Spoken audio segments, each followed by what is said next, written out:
مرنے سے پہلے اے مسلمان کر لے اس پہ غور، کتابوں کا خدا اور ہے، بابوں کا خدا اور۔ میرے بھائیو، یہ جو ہم نے بڑا سافٹ سا سلوگن دیا ہے جس کے اندر قیامت چھپی ہوئی ہے،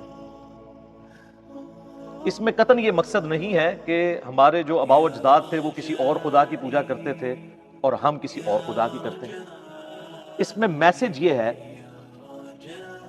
کہ ہمارے آباء و اجداد نے، ہمارے بزرگوں نے اکثر اوقات ہمیں اس رب کا تعارف کروایا جس رب کی کوالٹیز ان چیزوں سے بالکل مختلف تھیں جو علم وحی کے ذریعے اللہ نے اپنے محبوب امام کائنات سید الاولین والآخرین شفیع المذنبین رحمت للعالمین سیدنا و مولانا امام اعظم محمد رسول اللہ صلی اللہ علیہ وآلہ وسلم کے ذریعے، کتاب اللہ اور سنت کے ذریعے ہمیں اپنا تعارف کروایا۔ یہ بالکل الگ ہے، ورنہ خدا تو سب کا ایک ہے۔ ہم مسلمان اسے اللہ کہتے ہیں، کوئی اسے بھگوان کہتا ہے، کوئی اسے خدا کہتا ہے، کوئی گاڈ کہتا ہے، اور کوئی سپریم بینگ یا سپر نیچرل ایجنسی کہتا ہے۔ اللہ سب کا ایک ہی ہے، الہ سب کا ایک ہی ہے۔ میرے بھائیو، اللہ تعالیٰ نے جب ہمارے ماں باپ یعنی سیدنا آدم اور سیدہ حوا علیہم السلام کو اس زمین پر اتارا تو قصہ آدم اور ابلیس قرآن حکیم میں کم از کم 7 دفعہ ڈسکس ہوا۔ سٹارٹ ہی میں سورۃ البقرہ میں اللہ تعالیٰ نے جب قصہ آدم اور ابلیس کا ذکر کیا تو آیت نمبر 38 میں آتا ہے قُلْ اهْبِطُوا مِنْهَا جَمِيعًا فَإِمَّا يَأْتِيَنَّكُم مِّنِّي هُدًى فَمَن تَبِعَ هُدَايَ فَلَا خَوْفٌ عَلَيْهِمْ وَلَا هُمْ يَحْزَنُونَ وَالَّذِينَ كَفَرُوا وَكَذَّبُوا بِآيَاتِنَا أُولَٰئِكَ أَصْحَابُ النَّارِ هُمْ فِيهَا خَالِدُونَ کہ ہم نے کہا کہ اے آدم اور اس کی اولاد تم سب کے سب زمین پر اتر جاؤ، اب انتظار کرنا جب کبھی بھی کوئی ہدایت کی بات تم تک پہنچے میری طرف سے، یعنی انبیاء کی وحی کے ذریعے، تو جو اس کی پیروی کرے گا اسے قیامت والے دن نہ کوئی خوف ہوگا نہ کوئی غم، اور جو میری آیات کا انکار کریں گے، اسے جھٹلائیں گے، وہی ہوں گے اہل نار، اہل جہنم، ہمیشہ ہمیش اس میں رہیں گے۔ اللہم اجرنا من النار، اللہم اجرنا من النار، اللہم اجرنا من النار۔ تو کتابوں کی پیروی کا حکم ہے، بابوں کی پیروی کا نہیں، اور بابے بھی وہی قابل احترام ہیں جو کتابوں سے جوڑیں، اپنی پرستش نہ کروائیں۔ سورہ بنی اسرائیل میں آپ کو پتا ہے 10 کمانڈمنٹس آئی ہیں، اور اس میں بھی 9th کمانڈ جو سورہ بنی اسرائیل کی آیت نمبر 36 ہے، وَلَا تَقْفُ مَا لَيْسَ لَكَ بِهِ عِلْمٌ إِنَّ السَّمْعَ وَالْبَصَرَ وَالْفُؤَادَ كُلُّ أُولَئِكَ كَانَ عَنْهُ مَسْئُولًا۔ اے انسان، کسی چیز کی پیروی اس وقت تک مت کرنا جب تک تمہیں ڈیفینیٹ علم نہ اس کے بارے میں آ جائے، بے شک کان، آنکھیں اور عقل اس کے بارے میں پوچھا جائے گا کہ تمہیں یہ 3 انسٹرومنٹس دیے تھے، تم نے ان کو استعمال کر کے حق بات تک پہنچنے کی کوشش کیوں نہیں کی؟ اور علم جو ہے وہ 2 ہی ہے، ایک ریویلڈ نالج ہے، وحی کا علم جو کتاب و سنت کی شکل میں ٹرانسفر ہوتا ہے، اور ایک ایکوائرڈ نالج ہے، سائنس کا علم، the knowledge obtained through observations and experiments۔ یہ دونوں ڈیفینیٹ علوم ہیں، لیکن اسٹیبلش سائنس، ہائپوتھیسز یا تھیوریز کی بات نہیں کر رہا۔ آج چونکہ میرا ٹاپک جو ہے وہ علم وحی ہے، ریویلڈ نالج، لہٰذا میں اسی کو ایمفسائز کروں گا۔ چنانچہ سورۃ الاحقاف کی آیت نمبر 4 ہے کہ نبی علیہ السلام کو یہ اللہ تعالیٰ نے سکھایا کہ جب کبھی بھی آپ سے کوئی بحث و مباحثہ کرے تو آپ نے اس سے بات کس طریقے سے کرنی ہے۔ ایتونی بکتاب من قبل ھذا او اثارۃ من علم ان کنتم صادقین۔ اگر تم اس کتاب کو نہیں مانتے نا، ایتونی بکتاب من قبل ھذا، اس سے پہلے کوئی اور کتاب نازل ہوئی ہے وہ لے آؤ میرے پاس، او اثارۃ من علم، یا کوئی انبیاء کی وحی میں سے آثار علم کے چل رہے ہوں،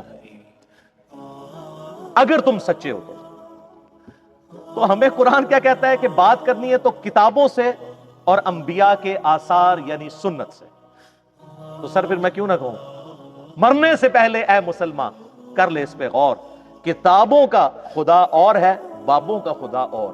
اللہ تو ہمیں کہہ رہا ہے علمی کتابی بنو، ایتونی بکتاب من قبل ھذا او اثارۃ من علم، تو سر اسی لیے تو ہم نے عرض کیا ہے کیا کہ نام ہے وہابی، نام ہے بابی، میں ہوں مسلم علمی کتابی۔ علمی کتابی یہ اسی آیت کی تو ٹرانسلیشن ہے۔ نہ ہم سو کالڈ وہابی ہیں، کوئی علمی بات کرے اسے اپنے زوم میں گالی دے دیں وہابی ہونے کی، اور نہ ہم بابوں کا دفاع کرنے والے بابی ہیں، ہم علمی کتابی مسلم ہیں۔ یہ اسی آیت کی ٹرانسلیشن کی ہے، بڑے پرفیکٹ انداز میں ایک میسج امت تک پہنچانے کی کوشش کی ہے، الحمدللہ۔ میرے بھائیوں، اللہ کے محبوب صلی اللہ علیہ وآلہ وسلم نے پوری زندگی امت کو وحی کی طرف اس طریقے سے گامزن کیا کہ صحابہ کرام علیہم رضوان کے دل و دماغ میں یہ بات کوٹ کوٹ کے بھری کہ اپنا رابطہ وحی کے ساتھ رکھنا ہے، کیونکہ نبی علیہ السلام نے تو دنیا سے چلے جانا تھا۔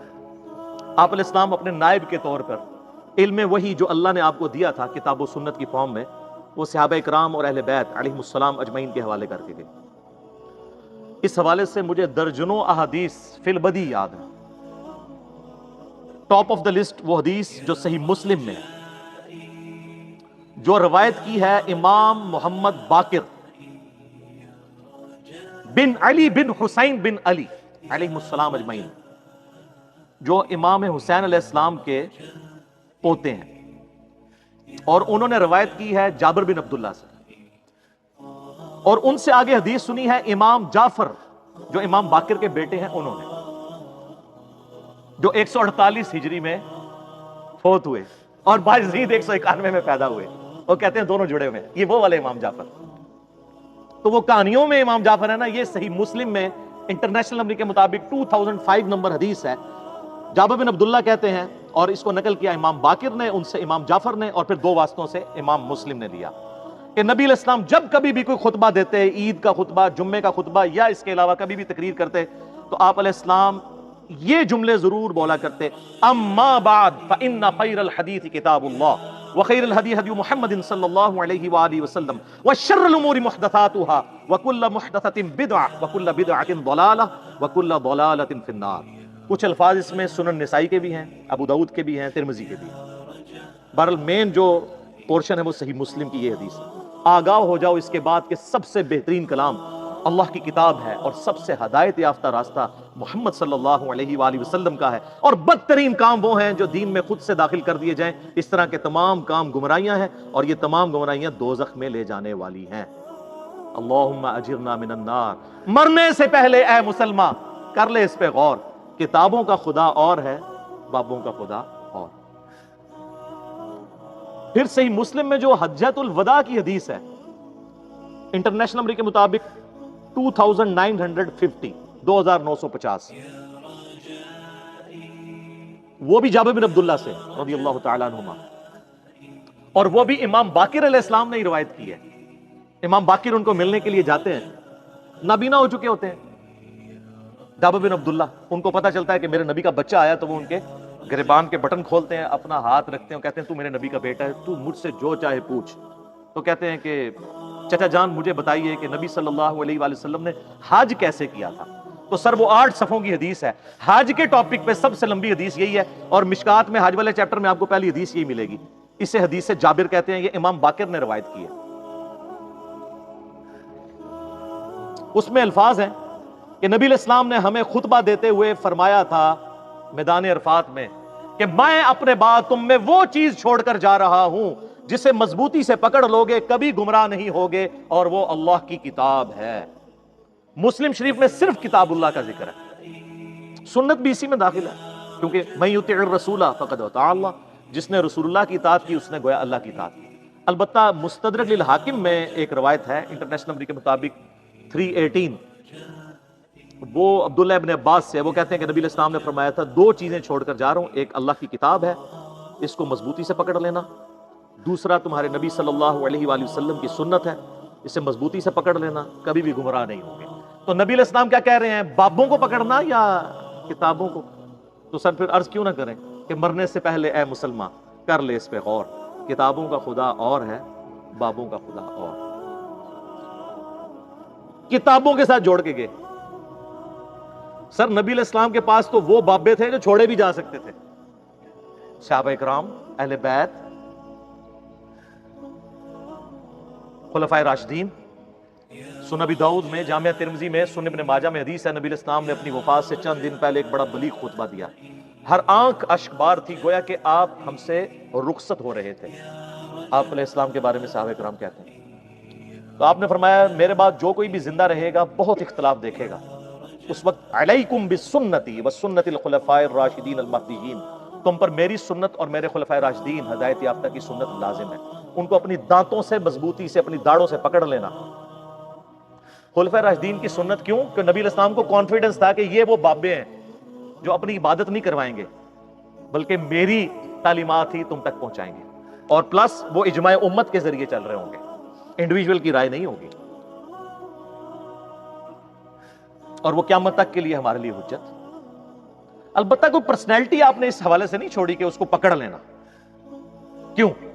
بھئی نبی علیہ السلام کے 2 سال کے بعد سیدنا ابوبکر بھی فوت ہو گئے، 13 سال کے بعد سیدنا عمر بھی شہید، 25 سال کے بعد سیدنا عثمان بھی شہید، 30 سال کے بعد مولا علی بھی شہید، خلافت راشدہ ختم، اور آخری صحابی ابو طفیل عامر بن واثلہ المتوفا 110 ہجری، نبی علیہ السلام کی وفات کے 100 سال کے بعد آلموسٹ دنیا سے وہ بھی چلے گئے۔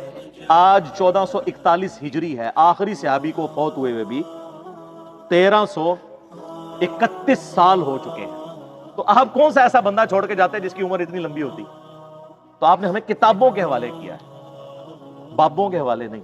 ہاں وہ بابے ہمارے سر کا تاج ہیں جو ہمیں کتابوں سے جوڑیں، کیونکہ بابوں کی عزت کتابوں کی وجہ سے۔ اگر بابے کتابوں کے دشمن بن جائیں اور کہیں کتابوں سننا ڈائریکٹ نہ پڑھنا گمراہ ہو جاؤ گے، تو ایسے بابوں کو چاٹنا ہے، یہ تو دشمن ہے۔ اور وہ یہ بابے ہیں ہمارے امام، جنہوں نے اپنی کوئی بات نہیں، ہمارے محبوب صلی اللہ علیہ وآلہ وسلم کی تعلیمات من و عن ہم تک پہنچائی، الحمدللہ۔ پھر نبی علیہ السلام کا جو غدیر خم کا خطبہ ہے، اپنی وفات سے 2.5 مہینے پہلے آپ نے حجۃ الوداع سے واپسی پر مکے سے مدینے آتے ہوئے خم نامی گاؤں میں خطبہ دیا، اونٹ کے پالان کا ممبر لگایا گیا، آپ علیہ السلام نے کنکلوڈنگ گفتگو کی۔ صحیح مسلم میں اوپر تلے 4 احادیث ہیں انٹرنیشنل نمبر کے مطابق 6225 سے 6228 تک۔ اے لوگو آگاہ ہو جاؤ، میں بھی ایک انسان ہوں، قریب ہے کہ اللہ کا قاصد یعنی موت کا فرشتہ میرے پاس آئے اور میں اس کی دعوت قبول کر لوں۔ میں اپنے بعد تم میں 2 بھاری چیزیں چھوڑ کر جا رہا ہوں، ان میں سے پہلی چیز اللہ کی کتاب ہے، اس میں ہدایت ہے، اس میں نور ہے، تم اللہ کی کتاب کو پکڑو، اپنا تعلق اس کتاب کے ساتھ مضبوط کرو۔ اللہ کی کتاب اللہ کی رسی ہے، جو اسے پکڑے گا وہ ہدایت پر ہوگا، جو چھوڑ دے گا گمراہ ہو جائے گا۔ زید بن ارقم کہتے ہیں پھر نبی علیہ السلام ہمیں ترغیب دلاتے رہے، اللہ کی کتاب، اللہ کی کتاب، اللہ کی کتاب۔ وَاعْتَصِمُوا بِحَبْلِ اللَّهِ جَمِيعًا وَلَا تَفَرَّقُوا، سورہ آل عمران آیت نمبر 103۔ یہ غدیر خم کی حدیث میں ہے کہ وہ قرآن ہے رسی۔ اور پھر فرمایا دوسری بھاری چیز میرے اہل بیت ہے، میں اپنے اہل بیت کے معاملے میں تمہیں اللہ کا خوف دلاتا ہوں، میں اپنے اہل بیت کے معاملے میں تمہیں اللہ کا خوف دلاتا ہوں، میں اپنے اہل بیت کے معاملے میں تمہیں اللہ کا خوف دلاتا ہوں۔ لیکن امت بالکل الٹ چلی، نہ قرآن کو پکڑا اور نہ اہل بیت کو چھوڑا، یعنی سب کو شہید کر دیا، بالکل الٹ امت چلی۔ اللہ کے فضل سے یہ وہ پلیٹ فارم ہے جس پلیٹ فارم سے قرآن کی توحید اور عقائد بھی بیان ہو رہے ہیں اور اہل بیت کا دفاع بھی ہو رہا ہے۔ سب نے لولی لنگڑی قسم کی تعلیمات لی ہوئی ہیں، یہ پرفیکٹ تعلیمات چل رہی ہیں، میری تعلیمات نہیں۔ ہم نے تو سر ہر بندے کو کتابوں کے ساتھ جوڑ دیا، میرے دنیا میں رہنے سے نہ رہنے سے کوئی فرق نہیں پڑتا۔ نبی علیہ السلام دنیا سے چلے گئے تو اسلام ختم نہیں ہوا، تو ہمارے جانے سے کیا ہوگا؟ البتہ ہم نے لوگوں کو کتابوں کے ساتھ جوڑ دیا، تو جس کے ہاتھ میں کتاب آ گئی تو سر کوئی مفتی، کوئی مولانا، کوئی سو کالڈ اسکالر اس کے سامنے بیٹھ نہیں سکتا۔ بخاری اور مسلم دونوں میں حدیث ہے، عبداللہ ابن ابی اوفا، یہ آخر میں فوت ہونے والے صحابہ میں سے 86 ہجری میں فوت ہوئے۔ ان کو کچھ تابعین ملنے کے لیے آئے، ان میں سے ایک سیدنا طلحہ بھی تھے تابعی۔ انہوں نے پوچھا کہ بتائیے کیا اللہ کے محبوب صلی اللہ علیہ وآلہ وسلم نے کوئی وصیت فرمائی تھی اپنے بعد؟ تو انہوں نے کہا نبی علیہ السلام نے اپنا وصی کسی کو نہیں بنایا۔ تو انہوں نے کہا پھر امت کے لیے کیوں ضروری ہے کہ وصیت کو فالو کرے؟ انہوں نے کہا اس لیے کہ اللہ کے نبی علیہ السلام نے ہمیں کتاب اللہ کے مطابق چلتے رہنے کی وصیت فرمائی تھی، یہ ہے وصی رسول، یہ ہے خلیفۃ الرسول۔ یہ حدیث بخاری اور مسلم دونوں میں ہے، اور بخاری میں نبی علیہ السلام کی وفات کے چیپٹر میں یہ حدیث موجود ہے کہ نبی علیہ السلام نے اپنا وصی کسے بنایا تھا؟ کتاب اللہ کو۔ کیونکہ وصی تو وہ ہونا چاہیے جو قیامت تک پھر رہے بھی نا. کوئی انسان ہوتا تو اس نے تو مر ہی جانا تھا, اس کا سٹیٹس وہی ہو جانا تھا. قرآن آج بھی زندہ ہے, قیامت تک کے لیے زندہ ہے. بخاری مسلم دونوں میں یہ حدیث ہے, نبی علیہ السلام نے فرمایا اللہ نے ہر نبی کو کوئی نہ کوئی معجزہ دیا تھا, اور اس نبی پر ایمان لانے والے لوگوں کی تعداد ڈیپینڈ کرتی تھی اس معجزے پر. مجھے اللہ نے وحی کا معجزہ دیا ہے, میں اللہ سے امید کرتا ہوں سب سے زیادہ متبعین قیامت والے دن میری امت سے ہوں گے, کیونکہ میرا معجزہ سب سے بڑا ہے. آپ نے یہ مردے بخشوانے کا ذریعہ سمجھا ہوا ہے اس معجزے کو. یہ وہ معجزہ ہے جو نبی علیہ السلام کا واحد معجزہ ہے جس پہ دعوی نبوت ہے. اب یہ میرا فیوریٹ ٹاپک ہے, میں اس پہ گھنٹوں بول سکتا ہوں قرآن کے حوالے سے, لیکن آج میں نے آپ کو یہ بنیادی باتیں اس لیے بتائیں, اس لیے کہ مرنے سے پہلے اے مسلمان کر لے اس پہ غور. کتابوں کا خدا اور ہے, بابوں کا خدا اور.